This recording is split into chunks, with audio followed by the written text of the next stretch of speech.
ये देखिए अभी रविंद्र रैना जी यहाँ से गुजरे, उसका एक हक बनता था यहाँ आने के लिए। ये लानत है ऐसी सरकार के लिए। मैं नीच करता हूँ ऐसी सरकार को, ऐसी भारतीय जनता पार्टी को जिन्होंने एक कपल शो का ये ड्रामा बना के रखा है ना, चाहे रविंद्र रैना क्यों ना हो। मैं उसको बताना चाहता हूँ, मैं 3 बार उसके ऑफिस में गया, मेरी वेज अभी नहीं आई। Corruption is an anti national. Corruption ने इतना बिगाड़ चुका है। बैकडोर एंट्री किसने की? ऑफिसर लोगों ने। उनको पकड़ लीजिए। हमें ट्रेड यूनियन पे क्यों चढ़ा रहे हो? अगर 60,000 ही थे, 1 लाख कहाँ से आ गया? पैसे खा के बैकडोर एंट्री, चाहे वो पार्टी पॉलिटिकल लीडर ने किया या चाहे ब्यूरोक्रेट ने किया, चाहे ऑफिसर लोगों ने। स्टेट प्रेसिडेंट तो किसी को नौकरी नहीं दे सकता ना। अगर आज के बाद हमारा फैसला हल नहीं हुआ तो जंग के लिए तैयार हो जाए। शर्म नहीं आ रही है इन लीडरों को जो हमारे कैरियर के साथ खेल रहा है। और जब हम कश्मीर में, अब हम चाहे जम्मू हो चाहे कश्मीर हो, ये अलग अलग नहीं है, जम्मू कश्मीर एक ही है। हमारे कैरियर के साथ मजाक किया जा रहा है। ये बोल रहे कि यूथ को नौकरी देंगे, ये क्या यूथ नहीं है? ये शर्म है भारतीय जनता पार्टी के लिए, शर्म है नरेंद्र मोदी के लिए जो बयानबाजी, शर्म है उस रविंद्र रैना के लिए जिसने ये कपल शो शर्मा खोल के रखा है जम्मू कश्मीर में। हमने भरोसा किया था भारतीय जनता पार्टी को, उन्होंने उनके जो कपल शो शर्मा शो चला रहे हैं यहाँ पे, चाहे वो रविंद्र रैना जी हो चाहे वो इनके लीडरशिप हो, जो इन्होंने ये, मैं इनको हाथ जोड़ के रिक्वेस्ट कर रहा हूँ, ये कपल शो का ड्रामा जो है बंद कीजिएगा, क्योंकि अब कैजुअल लेबर्स वो नहीं रहे हैं। We teach and we preach. आप हमसे ज़्यादा पढ़े लिखे नहीं हो, हम जानते हैं कैसे बनाना है, कैसे बिगाड़ना है, हम अच्छी तरीके से जानते हैं। आज कैजुअल लेबर दोबारा से सड़कों पर है और अपनी रेगुलराइजेशन को लेकर यहाँ पर प्रदर्शन कर रही है जम्मू में। और इस समय इन कैजुअल लेबर्स के प्रेसिडेंट हैं हमारे साथ। सर आप बताइए, लगातार आप लोग जो हैं प्रोटेस्ट कर रहे हैं, क्या क्या डिमांड्स हैं आज आप? पहले मैं आपका NHN न्यूज़ का तहे दिल से शुक्रिया अदा करना चाहता हूं कि जिन्होंने हर वक्त हमारी मजलूमों की आवाज़ गवर्नमेंट एडमिनिस्ट्रेशन तक, यहाँ के बहरे एडमिनिस्ट्रेशन तक पहुँचाने की कोशिश की। हम आपका तहे दिल से शुक्रिया अदा करना चाहते हैं। और साथ ही साथ मेरा नाम गुलाम मोहद्दीन शेख, मैं state president sericulture, vice president Jammu Kashmir casual labours United front हूँ। सर आज जो जम्मू प्रोविंस में हमारा Jammu Kashmir casual labour all department United front के बैनर तले हमने आज यहाँ पे प्रोटेस्ट रखा है। 31 को हमने कश्मीर प्रोविंस में है और उसके बाद देखेंगे हम अपने लोगों से मिले हैं, क्योंकि रोडों पे हम 25 साल से बेशक है। रोडों से पे हम, चाहे वो रेगुलराइजेशन के हवाले से हो चाहे मिनिमम, हम अपने मुतालबात के हवाले से, हमारा कोई नया मुतालबात नहीं है। हम सरकार से वही मुतालबा कर रहे हैं जो यहाँ के सरकार ने जायज़ और तस्लीम शुदा माना गया है, वो चाहे रेगुलराइजेशन हो या मिनिमम वेज एक्ट, जिसका ऐलान यहाँ के वज़ीर-ए-आज़म जनाब नरेंद्र मोदी जी ने 5 अगस्त के बाद जम्मू कश्मीर के आवाम के नाम तकरीर करते हुए कहा था कि इनके साथ इंसाफ किया जाएगा।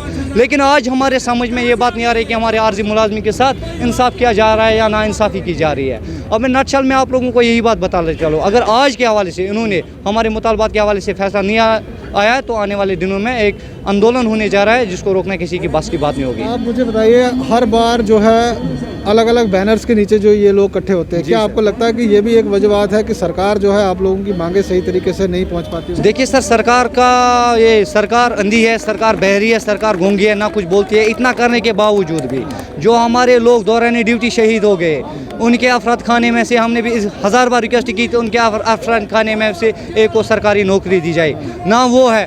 यहाँ से हम 6-7 महीनों से तनख्वाह से मारूम है। लाइक दैट मेरे सेरिकल्चर के आर्जी मुलाजमी, वो अभी बेचारे सराफी एहजाज है, क्योंकि 6-7 महीनों की तनख्वाह उनकी सेक्रेटरीट से पास हुई है।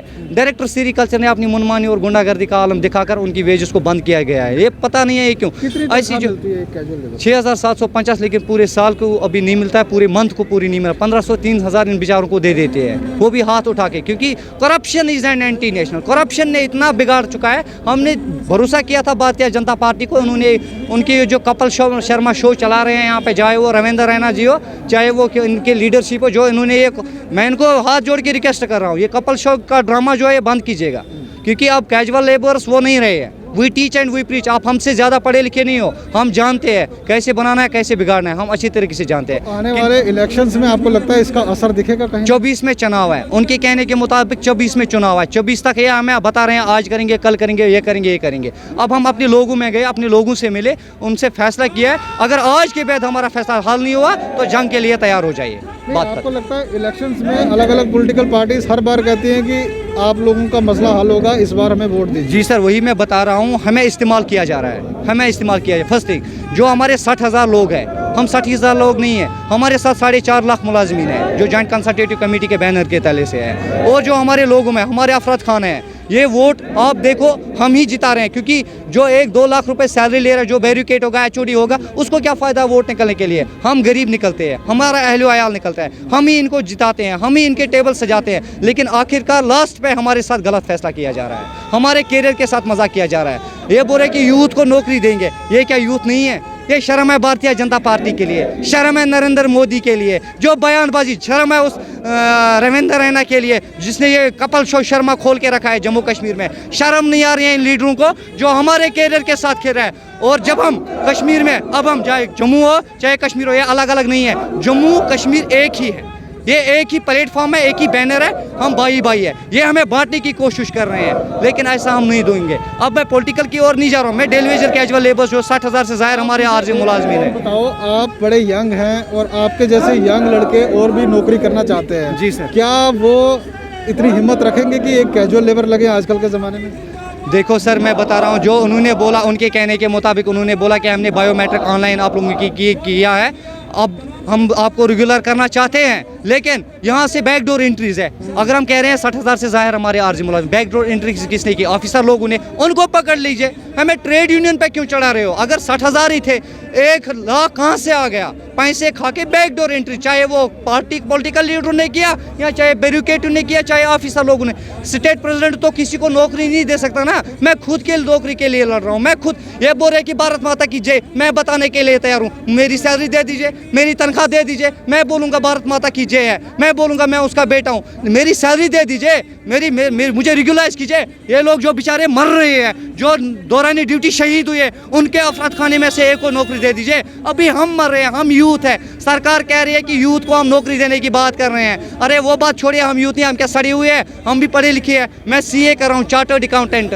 मुझे बताइए, मैं इस कैजुअल लेबर काम कर रहा हूँ। ये लानत है ऐसी सरकार के लिए। मैं नीच करता हूँ ऐसी सरकार को, ऐसी भारतीय जनता पार्टी को जिन्होंने ये कपिल शो का ये ड्रामा बना के रखा है ना, चाहे रविंद्र रैना क्यों ना हो। मैं उसको बताना चाहता हूँ, मैं 3 बार उसके ऑफिस में गया, मेरी वेज अभी नहीं आई है। मैं बता रहा हूँ, अगर ये कह रहे हैं इनके शौक इनके दिल में और इनके ज़बान में है ना, ये लोग भारत माता की जय बोलना चाहिए। मैं बताऊँगा, मेरी सैलरी दे दीजिए, मेरी सैलरी दे दीजिए, मुझे रेगुलाइज कीजिए, मुझे मिनिमम वेज सेक्टर दे दीजिए जो मेरा हक बनता है। जब वो नहीं मिल रहा है तो ये वोट ढूंढ रहे। 2024 में चुनाव है, पता है हमें, 2024 में चुनाव है। ये तब तक हमें क्या करेंगे?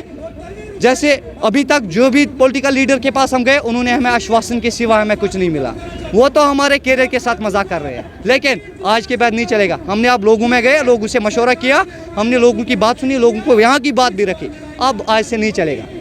बाय हुक बाय क्रुक हम अपनी लड़ाई, डेली वेजर्स ने 70 साल से लड़ाई नहीं छोड़ी, 25 साल से लड़ाई नहीं छोड़ेंगे ना। अभी 25 साल से उन्होंने सरेंडर किया ना, आज के बाद हम सरेंडर करेंगे। ये उनकी भूल ख्याल है, चाहे BJP हो चाहे कुछ भी हो। अब हम हमारे टेबल पे हमारे, ये देखिए अभी रविंद्र रैना जी यहाँ से गुजरे, उसका एक हक बनता था यहाँ आने के लिए। मुझे पता है वोट के लिए वो कश्मीर आए, वोट के लिए वो हम मेरे श्रीनगर में आए, वोट के लिए मेरे कुपवारा में आए, वोट के लिए मेरे शोपियान में आए, वोट के लिए मेरे अनंतनाग में आए। आज वही वोटर उसके आज यहाँ पे आए और रविंद्र रैना यहाँ से VIP गाड़ी में चल रहा था, उसको शर्म भी नहीं आई। यही डेली वेजर्स, यही कैजुअल लेबर्स, यही सीजनल लेबर्स, यही ITI लैंड ओनर्स जो 60,000 से ज़ाहिर हमारे आरजी मुलाजमिन हैं, जो 35 साल से सेवा कर रहे थे एडमिनिस्ट्रेशन के ऑफिसर लोगों के, ये ऐसी गाड़ियों में घूम रहे हैं, ये ऐसी ऑफिस में बैठते हैं। हम कैजुअल डेली वेजर्स उस टाइम भी बाहर रहते हैं, ना हमें सोने के लिए जगह होता है ना कुछ। तो कम से कम हमारी तनख्वाह दे दीजिए, जो की हुई काम, अर्नड पेंडिंग वेजेस, जो हमारी की हुई काम वो हमें अभी रिलीज नहीं हो रही है। ये बोल रहे हैं कि यूथ को वो करेंगे। यूथ आज का सुसाइड क्यों कर रहा है? अनएम्प्लॉयमेंट है। ये बोल रहे हैं कि अनएम्प्लॉयमेंट को हम खत्म करेंगे। कैसे करेंगे? पहले 60,000 को दे दीजिए। ये बोल रहे हैं कश्मीर आंदोलन हो रहा है, उससे भी बढ़कर डेली वेजर आंदोलन होने जा रहा है, जिसको रोकना किसी की बस की बात नहीं होगी। तो ये इमोशंस हैं, ये फ्रस्ट्रेशन है पढ़े लिखे यूथ की जो कैजुअल लेबर लगे हैं। उनका कहना है कि सरकार जिस तरीके से अपना रवैया अपनाए हुए है, ये लोग जो यंग लोग हैं, पढ़े लिखे लोग हैं, ये भी दरबदर हो रहे हैं। उनका कहना है कि जब तक सरकार इन्हें रेगुलराइज नहीं करेगी, इनकी वेजेस नहीं देगी, इसी तरीके से प्रदर्शन जो है वो चलता रहेगा। रंजीत ठाकुर के साथ, कैमरामैन अजय शर्मा के साथ, जम्मू NH1 न्यूज़।